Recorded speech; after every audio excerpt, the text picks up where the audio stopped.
Hi, I'm Glyn from Mr Glyn's Pickups, and today I'm going to catch up with an old mate.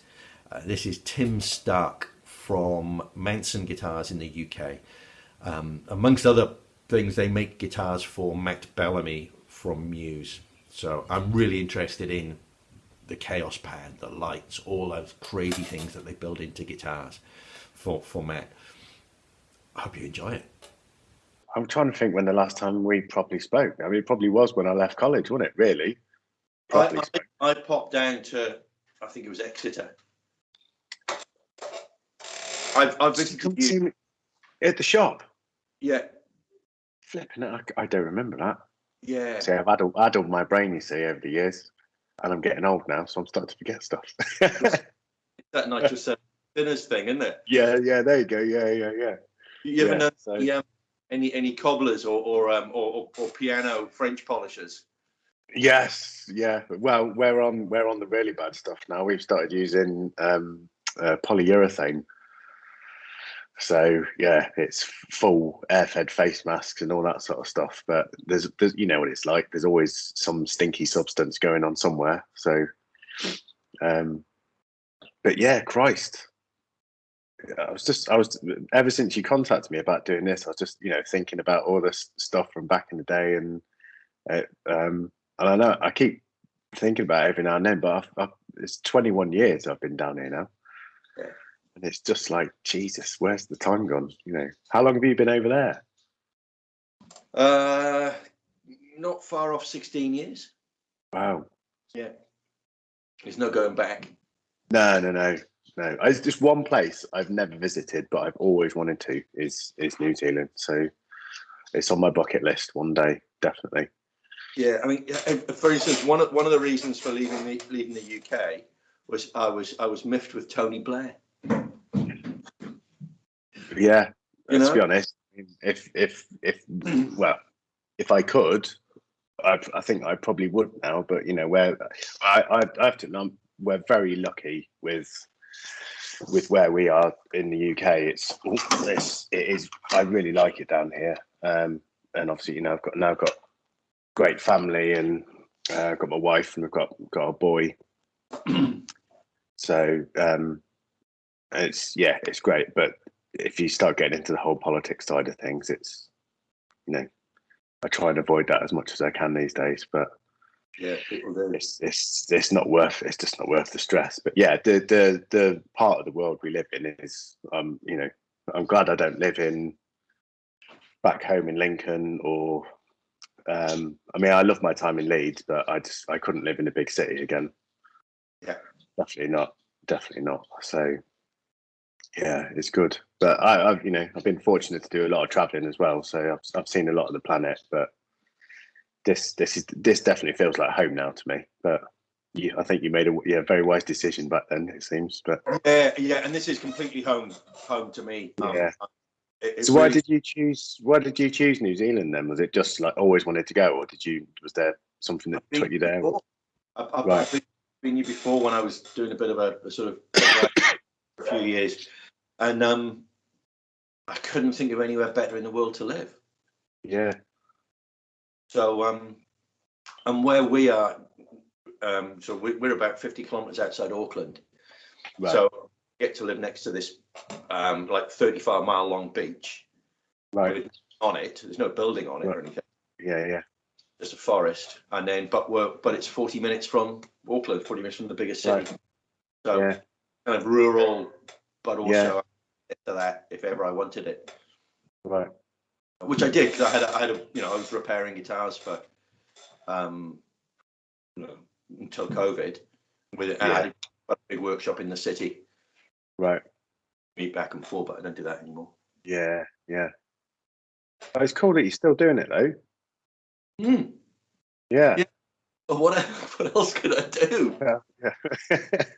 Yeah. I mean, what would you do if you had a choice to change jobs? I genuinely, honestly, I don't think I change. As much as I get frustrated. It's not the perfect job, but as much as I get frustrated with things and pissed off with things and have bad days like everyone else, I genuinely don't think I'd go back and do anything different and change it. I think if I could go back and change it, I'd wish that when I first moved down to Exeter, I got my arse in gear sooner than I did. You know, it's only really in the last sort of 10 or 12 years that I've really started pushing the building side of things. The first 10 years was all repair shop, which I loved, but I sort of settled into it, and it was like, you know,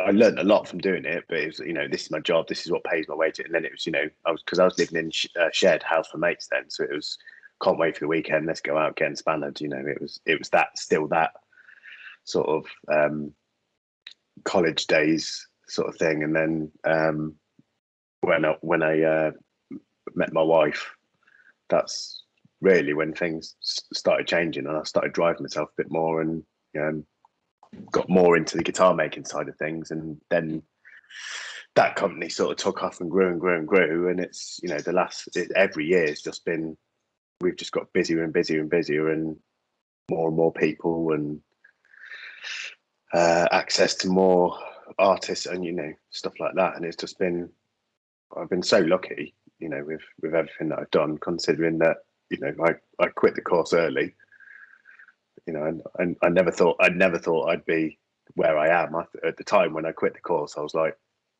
is this a good idea? But your mum phoned me up. Did she? Yeah. I didn't know that. She never.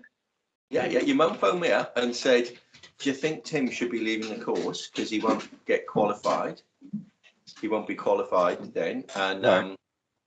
and I said, "Yeah, gosh, yeah, I think it's a really good idea." And I never knew that. She never told me that. Job, I'd have taken it.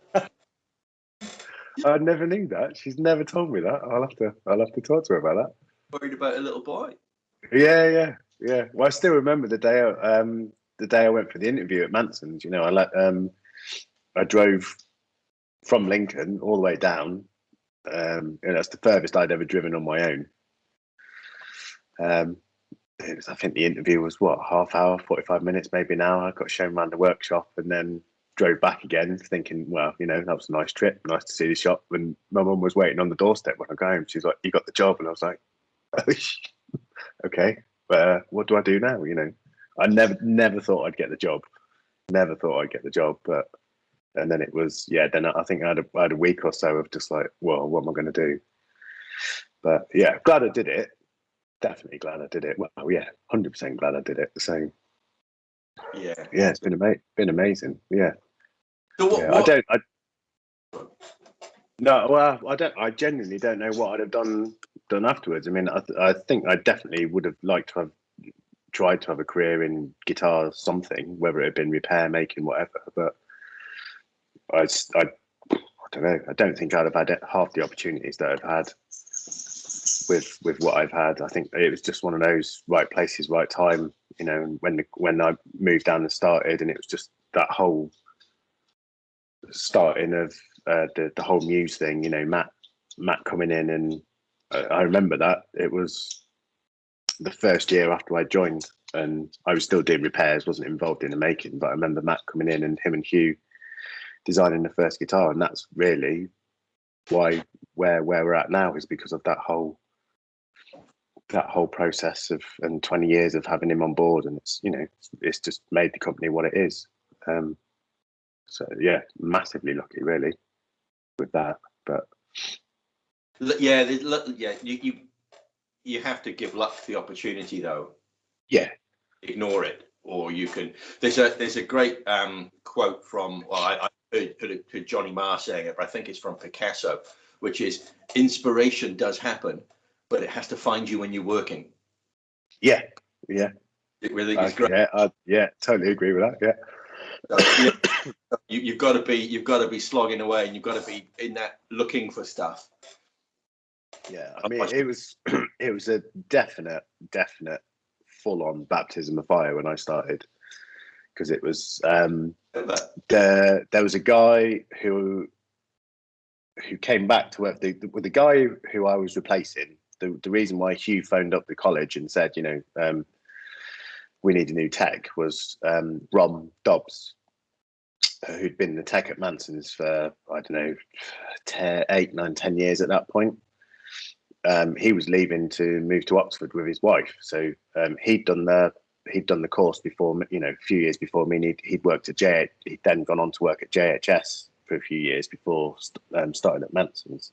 So that's why Hugh phoned the college and asked. And it was only because I heard Ted talking to 2 kids from the year above us about this job, and I was like, "Oh, do you reckon I can go for that interview?" And he was like, "Well, you're only in your, start of your second year, but here's the details." It's only because I pestered him. So I took over from Rom when I went for my first day. I had a week's changeover with him before he left for Oxford, and Hugh, on that same week that Rom left to go on a 7-week tour of I think it was Japan or America with John Paul Jones. So I was literally left on my own as the new tech of Manson's, and it was like, I'd learned a bit at college, but I mean, only doing 1 day a week of making and 1 day a week of repair. There's only a certain amount you can. So in a way, it was good because it forced me to, how do you do this? How do you do that? And it was, I think I had my first worst experience in that first month was. Most of it I sort of got by, doing, it was just setups and nuts, and I just took my time, worked my way through it sort of methodically, and a couple came back, but I got them tweaked and it was all right. But then a kid came in one day and he had a Telecaster and he wanted a humbucker put in at the bridge. So it was, take the bridge plate off, take the pickup out, route the hole, and put the bridge plate with a humbucker hole on it. And I couldn't find a router. I didn't have a router, so I chiseled it out, and the guy was out. I remember the guy being outside all day, just looking in at me, knocking on the windows, like, is it done yet? Oh, it was awful, and it was the one of the worst. It looked like I'd got a gerbil and let the gerbil loose inside to wrap the cavity out. It was hideous, and I thought it was all right, and he got it home and checked it all over, and you could see little gaps just at the edge of the, where the bridge plate hadn't sat down properly, and it was just like, this is shit. He brought it back, and it was shit, but that was the first, like, this ain't a game anymore. This is, we had to replace the guitar and all that sort of stuff, and I was like, right, okay.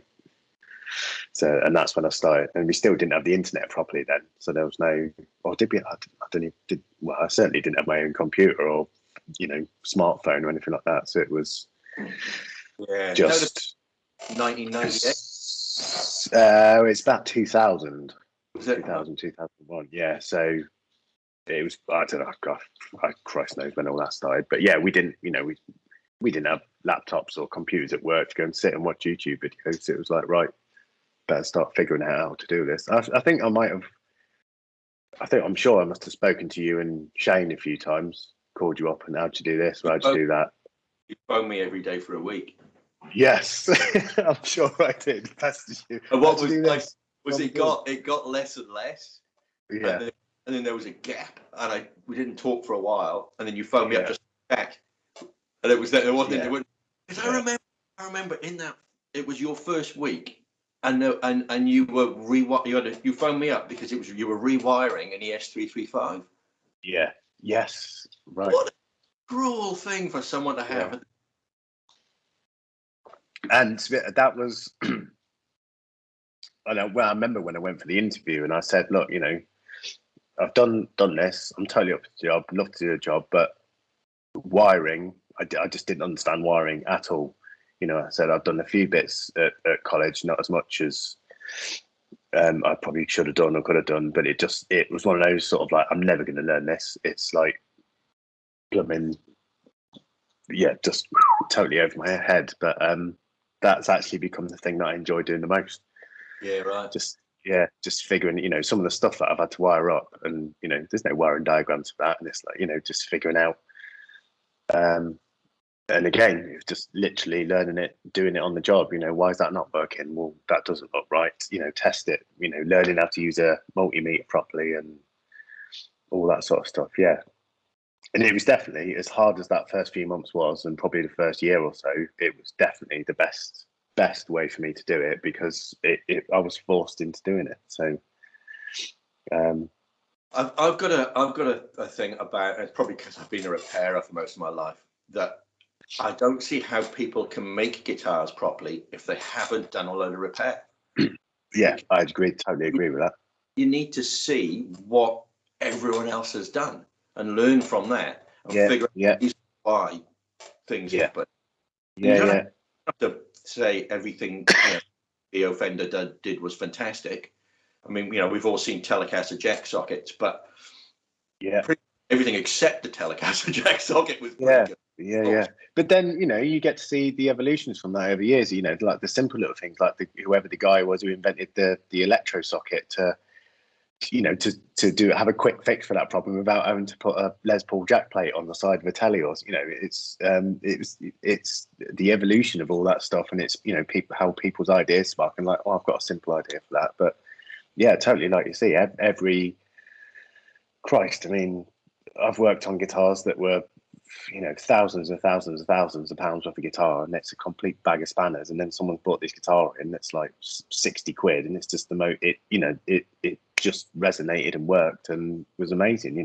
It doesn't have to be an expensive instrument to be a good instrument. And seeing everyone else's ideas on the basic formulas that started way back when with Gibson and Fender and stuff like that, and how it's evolved over the years and people's ideas. It's totally, I think that's if anyone was going to start wanting to become a guitar maker, I think that's definitely where to begin. And I say it now, we've just taken on our first ever apprentice, a young girl, she's 18, and she's amazing. She's just everything we've thrown at her, she's nailed it. But the same thing I kept saying to her, go home, get guitars, take them apart, put them back together, pull the frets out, put them back in, just once you feel confident enough, get your friends' guitars, set them up, and just the more you know about every different possible thing. But it's great. I can see it in her already. We've had people come through in the past who are like, I want to be a guitar maker, and then you can just you can just sort of tell from the temperament. But she's just got that sort of fire. She's hungry for it. She's asking all the right questions, and then you give her a job to do, and not only does she do it way better than you thought she ever would do, considering it's the first time she's done it, but she's done other stuff as well. And it's like, that's a brilliant idea. Even I've not thought of that. I'm going to use she's going to be really good. And it's those sort of people that you're like, right, you're going to be the next good guitar maker, or whatever in the next few years. So you can tell straight away. Yeah. It's funny, I was saying it to one of my other colleagues today as we were talking about Emily, and it's not a job, it's a way of life. I know it sounds like a really corny thing to say, but if I wanted to be rich, I wouldn't have become a guitar maker. But it's, as much as like I say, those days when you have frustrated days and days when you're pissed off with it all and stuff like that, I love going to work. Yeah, I feel lucky that that I can go to work and do what I do and get paid for it. It's great. So what is your job title, Tim? Well, it's I didn't claim this title, but I've been given it. But it's the head luthier. So that's where I've got to. So I mean, we're only a small team. Everyone thinks we're some big, huge, super company. We're only a team of 6. So there's 3 guys in the office. Adrian, who's the MD. Joe, who does all our photography and film work and stuff like that in the office. Tom, who does basically all the orders, internet stuff. All the takes care of all that side. And then on the shop floor, there's just 3 of us, plus when Emily starts her apprenticeship, that's it. So there's me doing all the sort of designy stuff, all the handmade guitars. It's just me, start to finish. Simon is our pickup maker and pickup designer. So he does all that. Jeremy, who started with us in January this year, has come in to take over some of the stuff that I can no longer do because my side of stuff's busy. So we have a range of guitars that some of the bodywork and paintwork is done in a factory in the Czech Republic, and then they come to us and they're all assembled, and we put all the circuits and electronics put in. So it's more assembly work. So he's doing that, so I can concentrate on all the custom stuff basically. So it gets pretty full on sometimes, but yeah, that's my job title, is head luthier. But I still see us all. I don't see it as any hierarchy on the shop floor. You know, both me, Simon, and Jeremy are all. We've known each other for years. We all worked at Manson's over the years, so we've all built guitars. So I'm definitely not like I'm your boss, I tell you what to do, you know, this is the way you do it my way. It's like if they've got a good idea, or can I do this, can I do that, it's all mucking together. And good having a couple of other brains on tap as well, isn't it? Yeah. So sometimes the most obvious thing can be staring you in the face, and it's just like, you know, and you're going down the wrong track. You know, this cannot be the most efficient way of doing this. I just need to talk it through and really. Yeah. So yeah, the Manson Guitar Works as a company has been going for just over 10 years. When I first started doing guitar making with Hugh, when I think I must have been a couple of years in doing repairs, and I just said, you know, is there any chance I can, because Hugh used to do the guitar making sort of side of things on not the shop, because the shop was tiny back then.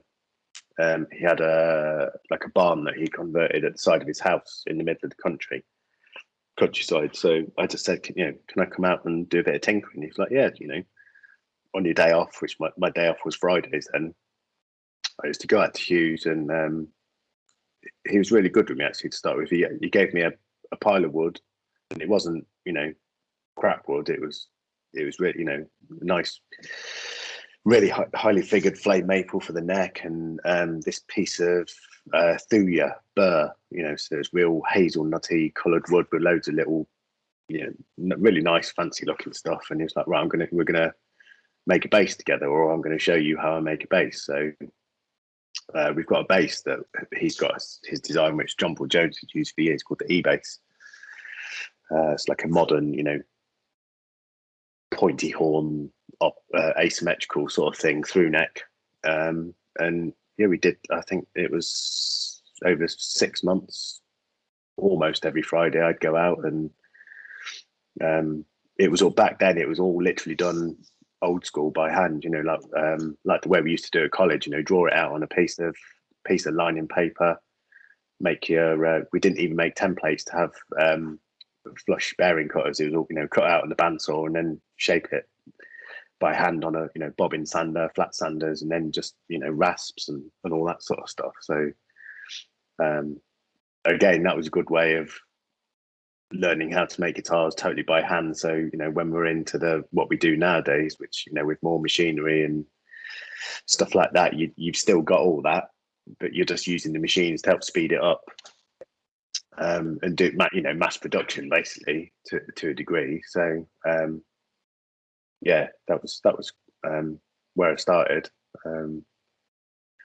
And then Manson's Guitar Works it's been going 10 years now as a company, and it's just got bigger and bigger and bigger every year. To the point, I think we moved out to this big, huge unit about 4 or 5 years ago, and we were like, Christ, we're never, you know, this is it. We're never going to fill this, and we're already like, we need a bigger boat already. Right.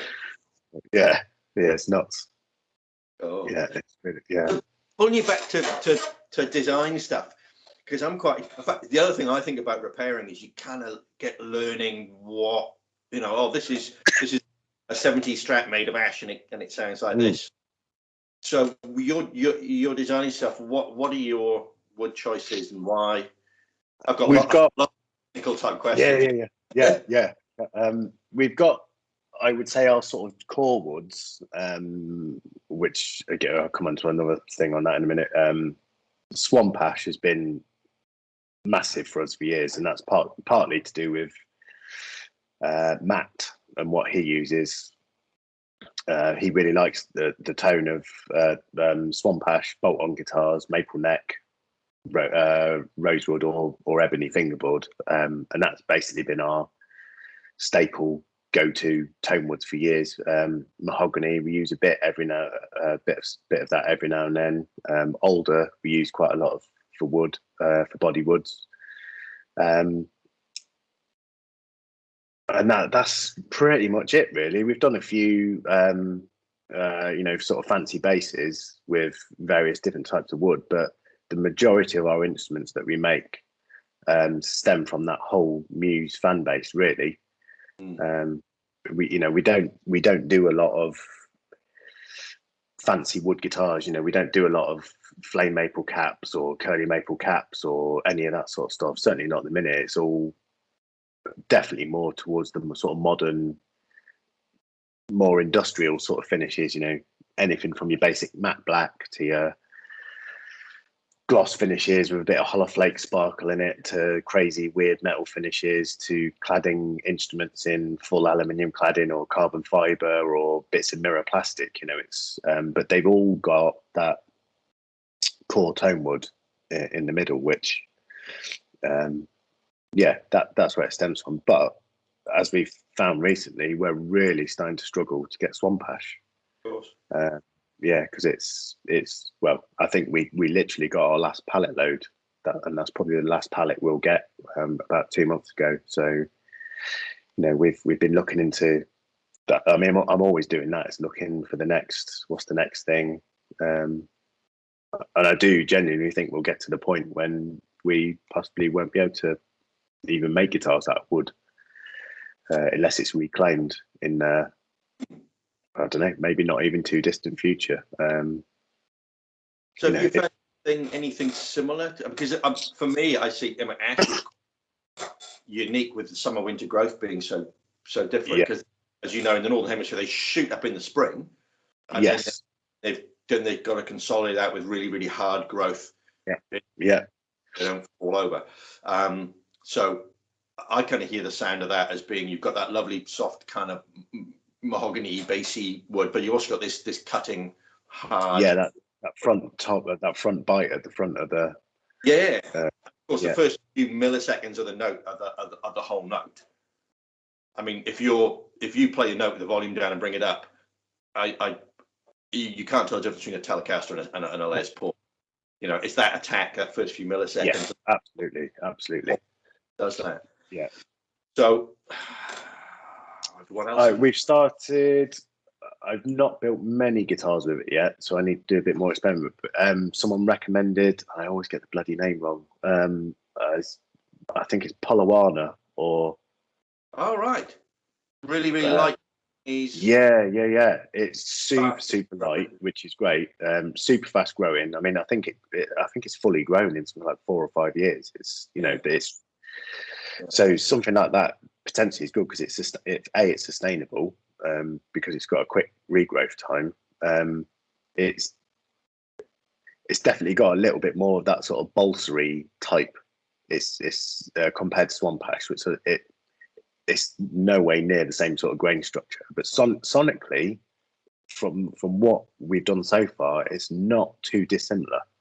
But it's definitely a lot softer, so it's more susceptible to dinging and tear out and stuff like that when you're machining. But so what? Yeah, putting a finish on it's hard. It's going to soak up any finish.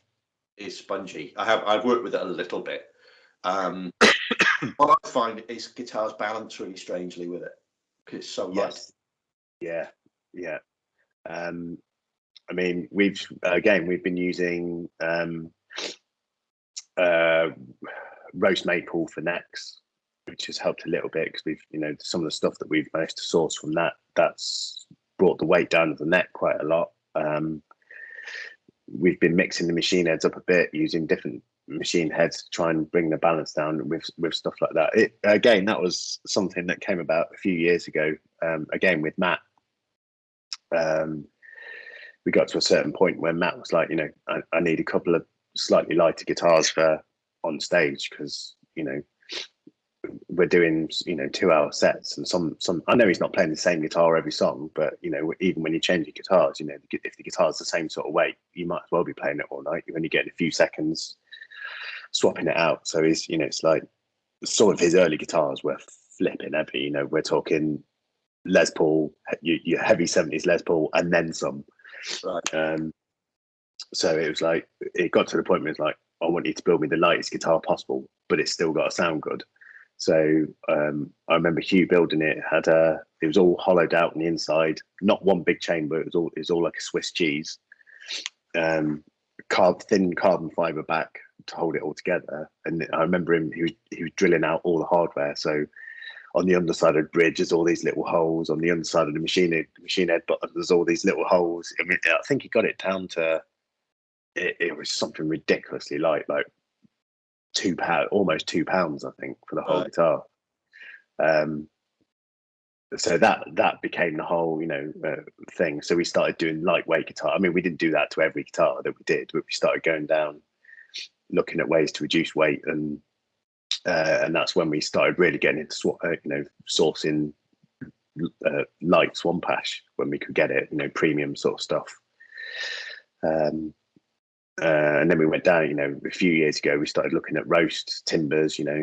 I've had some stuff that's come through that's all they've literally done. They've given it that roast color, so it looks nice, but it's not. I don't think it's done the job properly, because it's still, the piece of wood still weighs a ton. But I've had other stuff that's come through that's like, Christ Almighty, that is just unbelievably stiff and super light. So yeah, that's been quite interesting to do all that, because I've read quite a lot of stuff about what people think about roast maple, and I'm not entirely. I'm sort of on the fence about that. I can see where some people are coming from, but I'm also a bit like, I think there's a little bit of snake oil in there as well. I love the way it looks. It looks beautiful, and it smells nice. Yeah, it feels nice. It smells lovely when you're working it. You get that nice sort of caramel, toasted sort of smell when you're machining it and cutting it and sanding it and stuff. But I don't know if I'm yet to be convinced that it makes that much of a difference sonically over just a normal neck. I've definitely had stuff that feels lighter and feels stiffer, but I mean, you could say that about any, no two pieces of wood are the same, are they? So you could get a piece of Brazilian mahogany that's amazing. You could get a piece of Brazilian mahogany that's a complete bag of spanners, So it's not. I find people these days tend to look at the spec a lot more than they ever used to. Yeah. How you buy most things in the modern world. You buy a phone, you look at the spec. You buy a TV, you look at or computer, you look at the spec, and you know what you're going to get from the spec. Yeah. But you don't get that with guitars. They vary so much, and so massively, you can't. I mean, you take it as a guide, but it's really. Yeah. I mean, I find with pickups, I can put this exactly, the same pickup out of one guitar into another, and they sound quite different. Because guitars different, and I don't know. Yeah. You just got to. I think if you're going to buy a guitar, you've just got to play them. If you get that. It's I mean, I'm sure there's other guitar companies that are the same. I mean, we get I would say most of our customers buy our guitars because we ship them all over the world. They buy them just on the fact that it's what we do. And sometimes even we look at each other as it's going out the door, and it's like, Jesus, someone's spending this amount of money on a guitar and they've never played it. But I genuinely don't think we've ever had any returns. If it's been returned at some point, it's because it's been, there's maybe been a fault, or it's got damaged in shipping or something. But I'd be hard pressed to find any point that someone's like, no, I don't like this. This is crap. Which is, I mean, it's pretty rare. I'm sure, I'm sure some people have got it, and it's not been. I don't know. Maybe it's not been up to their expectations. But it's a Manson guitar. It's that it's a Matt Bellamy guitar or whatever. Like, I don't know. But it's that's a lot of faith that someone's putting into us. Yeah. It. But me personally, if I'm buying an instrument, not that I ever do these days, but if I ever have bought an instrument, like I say, you have to play it because it's. Yeah. And there's the whole feel thing as well. Hey, now here's another thing that I've got in my head: the difference that frets make to the sound, especially the way they're seated. Yeah. I mean, as a repairer, you often get this thing. Oh, I've got dead spots in my neck. I need a new neck. Blaming the wood. Now, I've always found that you seat the frets properly, and that dead spot has gone. Yeah. They absorb a surprising amount of string energy. Yeah, absolutely. Yeah, there's a couple of things that over the years have, and even recently, have opened my eyes to doing things differently. For years and years and years, I was always, hammer the frets in. That's how I did it, and I never fret press. I was like, nah. I tried to fret press once. I was like, nah, that's not for me. I much prefer seating them by hand. So, and I did that for years. And I think that was because the first time I tried a fret press, A, I didn't have it set up properly. B, I hadn't done what I needed to do to the board. And I think certainly if you're doing it repairs, because everything's different, and a lot of the time on repairs, if you're doing a refret, sometimes you can't sand the board to get it perfectly flat and level, because sometimes you're going to go on a vintage guitar, you're going to go through an inlay, or it's a veneer fingerboard, you're going to go through the veneer fingerboard, so you can't get it perfectly even, smooth around. And sometimes it's a vintage instrument, you don't want to ruin that vintage look of the fingerboard with all the wear in it and stuff. So but from a guitar making point of view, now, it was a couple of years ago, someone brought a fret press in and said, just give it a go. And from building from scratch, I'm now totally converted to fret pressing. I think if I was going back to guitar repair, I'd definitely go back to mostly hammering. I think on some stuff, but the fret press, that's been a big eye opener for me. And it's I've had a couple of those perfect not refrets, because it's not a refret, but perfect fret jobs when you get it all done. And it's like I've not had to fret dress it, and it's like you get a couple of those days. It's just like hallelujah, I've made it. I can quit. And then another one was putting a small amount of glue into the fret slot as well. Tight bond. Which for years never did. And then I remember, I think it might have been Jeremy who works with us now, who I worked in the shop with, and his refrets. I mean, I've done a million refrets, he's done a million refrets, but his refrets are like next level, out of this world, awesome. And I remember him one day saying, do you glue your frets in? I'm like, no. He's like, right, look at this. And he got a bone blank, tapped on a fret that hadn't been glued in, tapped on a fret that had been glued in. And I was like, holy shit.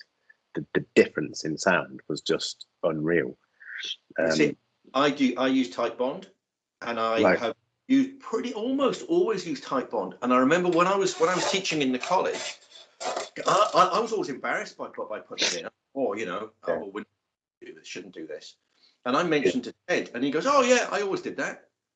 And Ted taught me, and I went, "Why didn't you teach?" Oh, I didn't want to complicate it.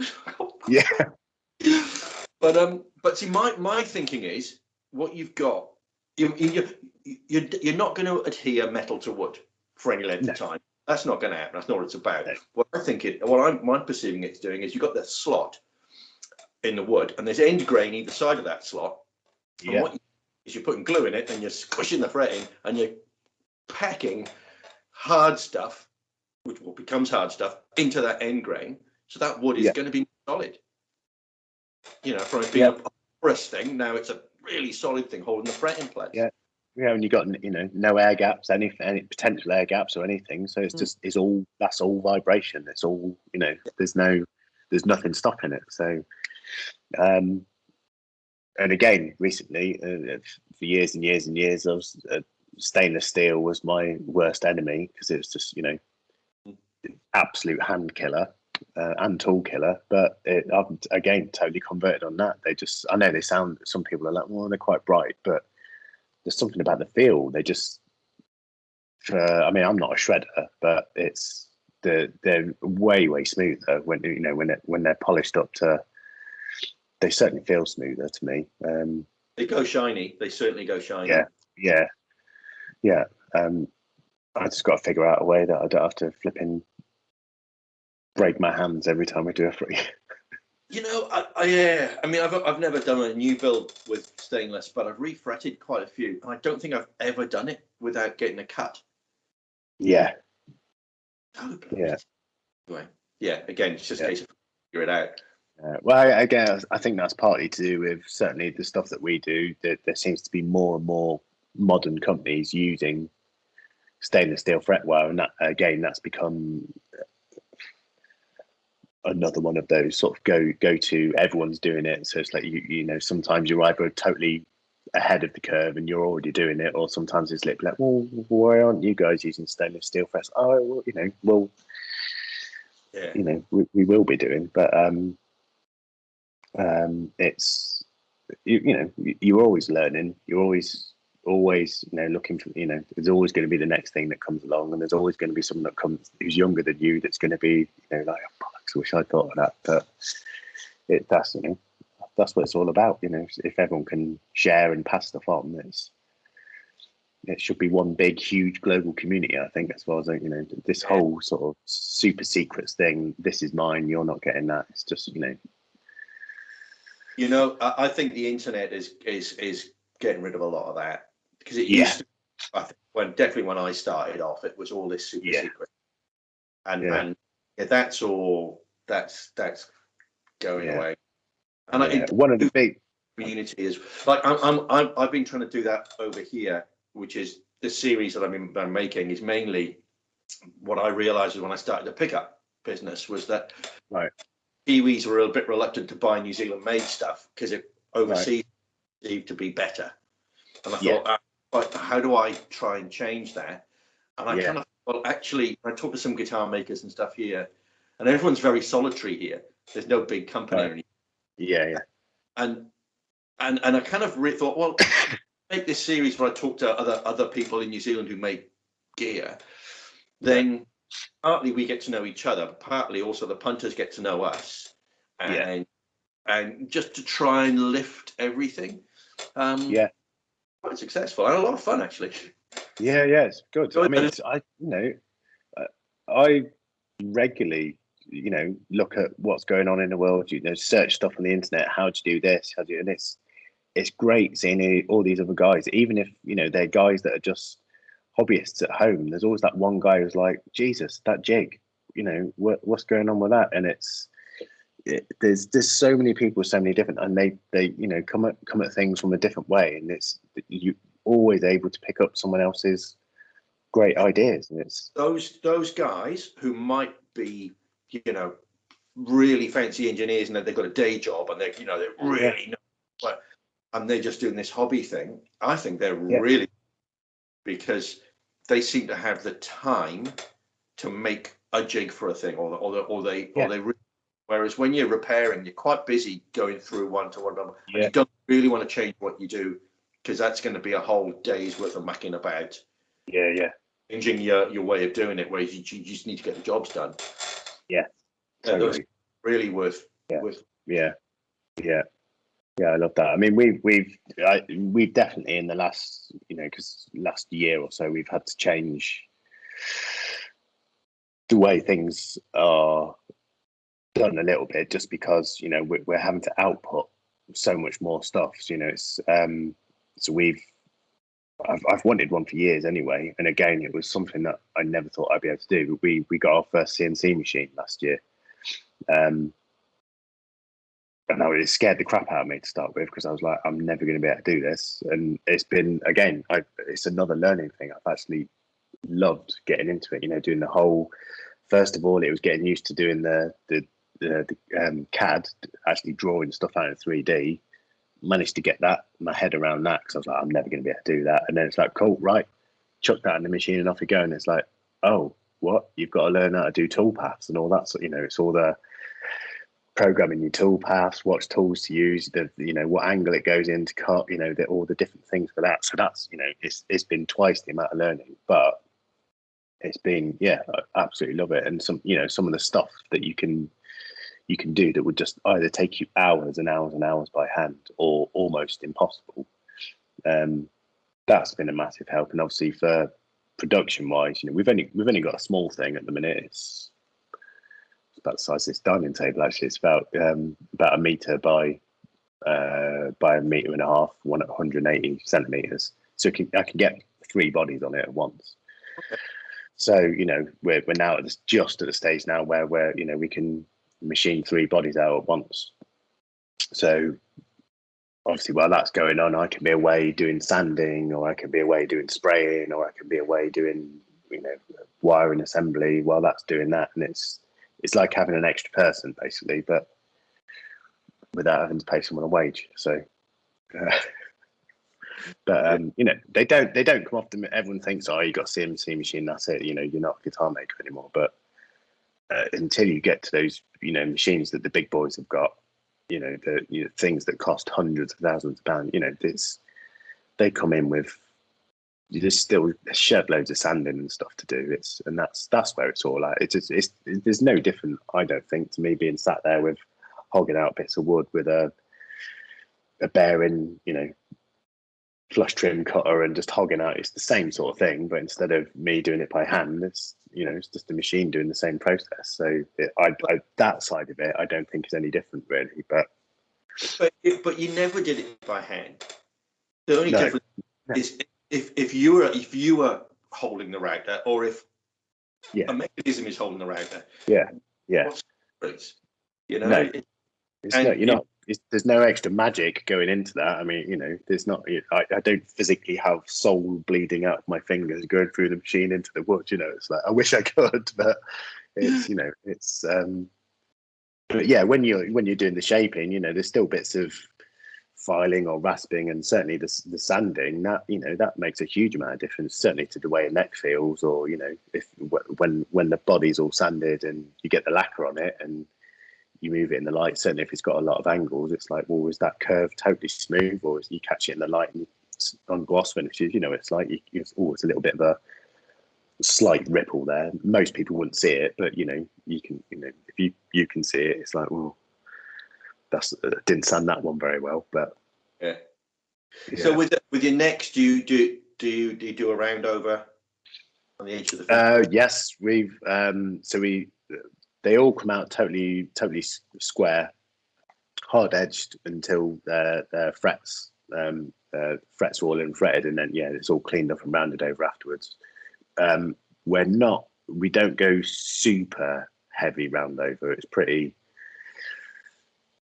I think it's comfortable. I know Jeremy, who I work with, he's very much, he's a great guitar player. I'm not. And he's Strats, and he's had Music Man guitars for years, and he loves his Music Man. I think he's got an Axis, and they've got a really nice soft round over on those, so he's used to that. So he's like, he still thinks ours is a bit like, that's a little bit sharp for me, but I'd say they're comfortably crisp, is what I'd call it. So it's still a sharpish looking modern sort of line, but it's not, it doesn't cut into your fingers. On a couple of them, we're looking at going into a bit more the sort of vintage style stuff, so we'll probably have a version of a sort of Strat sort of thing coming out at some point. I would have thought, we've done a few prototype necks for that, and that's definitely got more of a vintage vibe. neck shape and fingerboard radius, you know, everything, fingerboard radius, frets, the round over on the edge of the fingerboard and stuff like that. So, but yeah, most of our guitars are that modern sort of thing. They've definitely got a little bit more of a crisper edged. Yeah, pretty kind of guitars. The photos you sent me through, there's some fascinating stuff you've made there. That one with the is it neon or whatever it is, a light? Yeah. Around. What? Yeah. Well, most of the stuff that I get from Matt is it used to be until even the last 2 or 3 years, it used to be conversations with his tech. You know, it's like, Matt wants this guitar. You know, he knows what he likes sonically, so I know pretty much every time, unless there's some super weird effect going into it, it's basically Les Paul bridge, split bridge, humbucker in the bridge, sustainer in the neck, bolt on neck, same neck shape that he's had for years, same body shape. So I don't have to worry about any of that. That's the staple thing. And then it's like, right, I want this color. I want it to do this. I want it to do that. And it was just one day. It was just like, right, I want a guitar on stage. I want a blue light to go around the whole outside. And I'm like, all right, how am I going to do? You know, hours looking online, blue lights that go around the guitar, and you see people that have done stuff in the past, and they've literally got the tape light. LED tape lights, and they're just stuck on, or you know, I think there was a couple of companies that where they make the perspex guitars, you know, where they put the LEDs inside the perspex and the whole thing lights up. And I'm like, right, how'd you do it? And then you figure out how they do it. It's like, yeah, it's cool, but you know, it's the perspex that's helping it glow more. But I managed to find this guy in the States, and I can't remember the name of the company now, but it was basically a side emitting fiber optic cable. So yeah, rather than the light coming out, you know, the dot right at the end, it came out from the outside. So I was like, cool. We talked conversations for ages, and then he sent me a couple of samples of stuff, and it was cool. It was like spaghetti, really flexible, but when you got round to super tight bends, that's where, you know, because it's still basically a glass fiber. So, you know, you could only go to a certain radius before it snapped, and once it snaps, that's it, you're done. And to get that first one guitar that I built for him, I actually went through 3 guitars. To the point, the first guitar went perfectly. I got it on the last day. I was putting it all together, and I just had to clean out a tiny little area around the neck where the neck, because he still wanted the bolt on neck, but his tech used to ask, you know, I need you to put a little blob of glue inside the neck, because he started doing this thing where on stage he'd pull up with his shoulder and push down on the headstock in a really abrupt movement, so the neck would click in the pocket sometimes, even, you know, 4 screws done up super tight. So we used to put a tiny little blob of glue. So if you needed to get the neck out, you could give it a smack and it'd come out. But if you did that, it won't move. So I got everything done. The whole light thing was going on outside. It's all cool, all wired up, strings on. And I'm just like, right, I need to take the strings off quickly because I just need to clean up something quickly in the neck pocket. Completely forgot to disassemble something, pulled it out, and the bloody wire snapped. And because it's the whole thing, because it's all epoxied in, it was like, right, it's done, completely done. So, and this was before we had the CNC machine. So, this thing's only 1 millimeter in diameter, so all the entire slot around the outside of the guitar, I spent ages with a Dremel just routing these, you know, making these jigs and to do curves around the side. It took hours and hours and hours, and I literally, I was banging my head against the wall after it was just a moment of complete stupidity looking back on it. But it made me think, right, next one, right, I need to do this. And then something else happened on that, you know, it was, again, got to the end and plugged it all in. It's like, okay, well, there's only one half of it's working. Why is that? And then you go around and you find that, you know, you got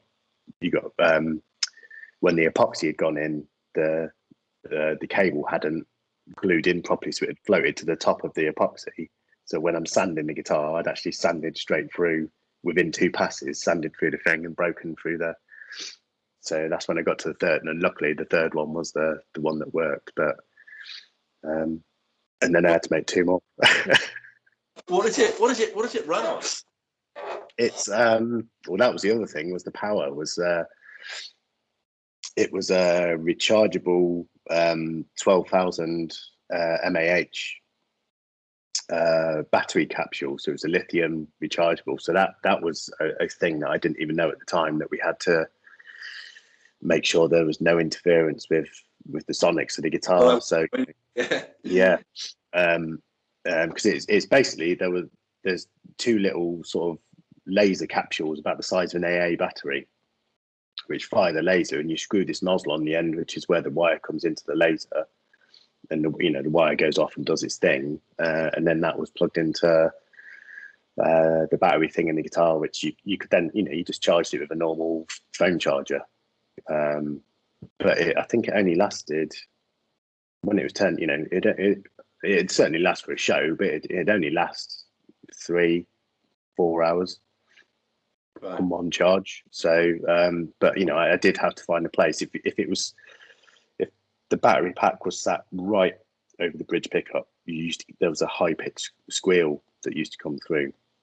So again, that was I made sure that I did some experimentation with that before figuring out where stuff was going to go, because I knew we messed around with some stuff years ago there's a thing called EL wire, which looks pretty much like the same thing, but it's done on it's basically like a tiny little copper wire, I think, and then there's like an AC DC converter battery power supply that excites the wire and makes it glow. I put one of those on there. We built this weird keytar thing, and I put one on of those like that, and that worked. But as soon as you tried putting it on a guitar, all you got was just this, and no matter where you put it, because it was the whole AC DC current conversion thing. So it did make me think, with this, is that going to be a problem? But luckily, if it was far enough away, it was all right. So yeah, it was good. It was a pain in the ass to build though, and I hope he doesn't make me want to build another one of those again. But yeah, it did look cool. When it was done, I was like, yeah, man, I was really happy with that. And it was totally fortuitous. Again, just spending hours sitting on the internet, like, lights, give me some shiny lights, and then you find these little things and, right, can I do that, but... Cool. It's amazing the stuff you learn. Cool. Yeah. And obviously the Chaos pad, which there's lots written about that, isn't there? Yeah, with that, I think the first person to actually do it was Jeff Beck. Oh, right.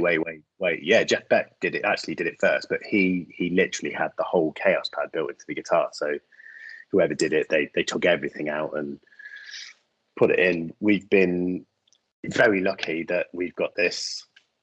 He's our electronics Gandalf. This guy called Ron Joyce, who we've known for years, and he's an absolute. He's one of those guys that I just don't think they exist these days. Absolute tech wizard. And Matt came to us and said, came to Hugh and said, I want to put a Chaos pad in the guitar. And Hugh looked at it, he's like, flipping it, this is massive. How are we going to power that? Blah, blah, blah. Took it to Ron Joyce, and Ron basically just took the whole screen part of it, took the glass, and then just took the necessary bits to do the XY conversion thing, and made this tiny little circuit board, about the size of 2 matchboxes, and just came to you and said, I've done this. And it's like, how do you do stuff like that? But that's what he's everything else is yeah. So there's no actual onboard sound processing. It literally just puts out CC MIDI data, which you then plug into whatever weird noise thing you want to, and enables you to control that. So I mean, again, that was massive. Even though he used it for a few things, but he didn't use it for as much as we thought he did. But it was just, as soon as he walked on stage, you got a dark stage and you got that screen with a flashing light on the first time, and everyone's like, whoa, what's that? You know, you got all these kids freaking out. It's like, I want a flashing thing on my guitar. What, you know, didn't even know what it was. It's like, oh, give me the flashing thing.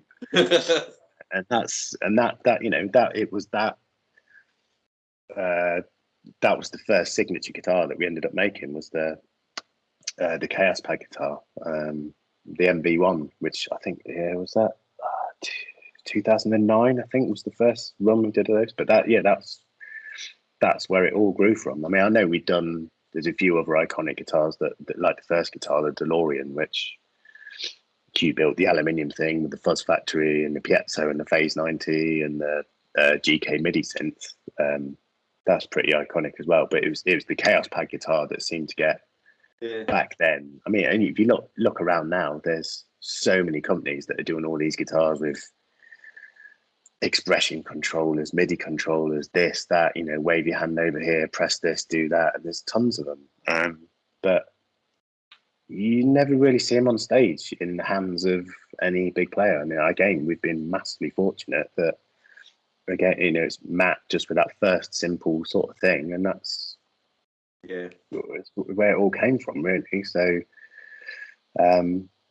yeah, he's got some really, really good ideas, and he always, it's great that he's always like, I want this, and it's not like you can't say no to him, because you obviously you can, but you don't want to say no to him. It's like, right, that sounds like you've just asked me the most impossible thing to do, but sod it, let's give it a go. And we've been lucky enough that most of the time it's worked. There's been a few things we haven't been able to do. One of the things I was most gutted about, which we came up with this idea and we really tried to get it to work, was a couple of albums ago. The album they did was called Drones. So in the stadium, they had all these, you know, these balls that were drone controlled balls that used to fly around in the stadium, and it was all like they did this aerobic dance thing, and it was really cool. But we actually sat around one day and we were like, what if we can make a guitar that flies? Right.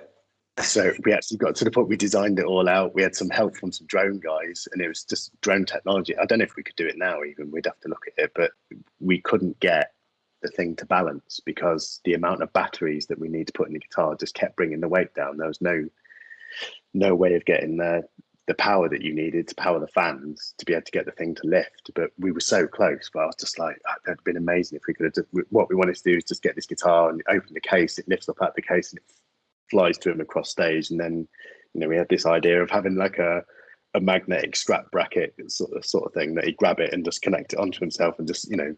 But yeah, it failed. We never quite got there, but you know. Cool. We thought about it a lot. But it never quite made it. Maybe one day. Wow, that would be yeah. I mean, you couldn't use it at your pub gig, really, could you? No, definitely not. No. Wow. Hey, look, we've had a really good chat. I think we'll sign off here. Okay. Go away. So yeah. So Tim, it's been absolutely fascinating catching up with you, mate. Yeah, absolutely, yeah. We could go all morning. I could talk for hours, mate. Night, yeah. I could talk for hours, yeah. It's slowly getting dark behind you. Yeah. It's been getting light here. Right. Kind of weird.